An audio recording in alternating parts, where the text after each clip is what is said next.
Welcome to News 5 Everywhere. Iniimbestigahan na po ng mga otoridad kung may pagkukulang ang pamunuan ng isang planta sa Bulacan kung saan nagkaroon po ng pagsabog kahapon ng madaling araw. Kaduda-duda raw kasi ang pahayag ng bisor nito na kidlat daw ang mitsa ng pagsabog. Ina Zara, ikwento mo.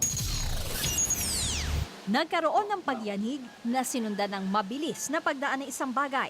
Ang nakuno na ito ng CCTV shockwave na pala mula sa pagsabog sa planta ng WT Treat Chemical Trading Corporation sa Marilao, Bulacan kahapon ng madaling araw. At ang humahagibis na bagay, bahagi na pala ng isang tangke. Naglanding ito sa bahay ni Lola Julia. Hindi umubra ang kanilang bakal na gate at halos madurog ang kanyang terrace. Napinsala rin ng mga tumalsik na bakal ang presinto at fire station na higit 100 metro ang layo sa planta. 36 na bahay at establishmento ang nadamay, 2 rin ang sugatan.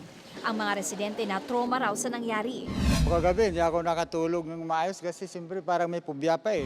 Tumangging magbigay ng pahayag ang sinuman sa planta pero humarap daw sa otoridad na nag-inspeksyon kanina ang nagpakilalang supervisor na si Gilberto Muñoz. Ayon daw kay Muñoz, kitang-kita niya ng tamaan ng kidlat ang tangke ng hydrogen peroxide.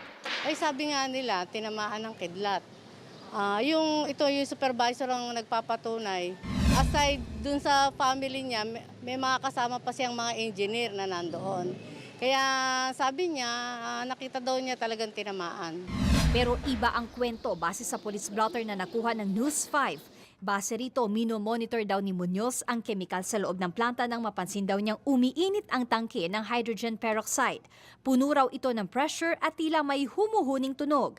Dito na raw sila nag-utos ng evacuation dahil sa posibleng pagsabog. O yung sa kidlat, parang depensa na lang nila. Iniimbestigahan na kung nagkaroon ng violation ang planta. Sasagutin naman daw ng kumpanya ang gastusin sa pagpapagawa ng mga bahay na nasira at pagpapagamot ng mga sugatan. Pero ang mga residente gustong ipasara na ang planta. Paano po kung nabayaran na nga? Paano po kung sa uulit at nagkaroon uli ng ganyang disgrasya? Mag-ooperate na naman sila.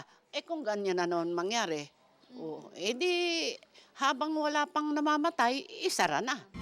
Ina Zara, News 5. Be sure to come back. News 5 Everywhere. Copyright 2013.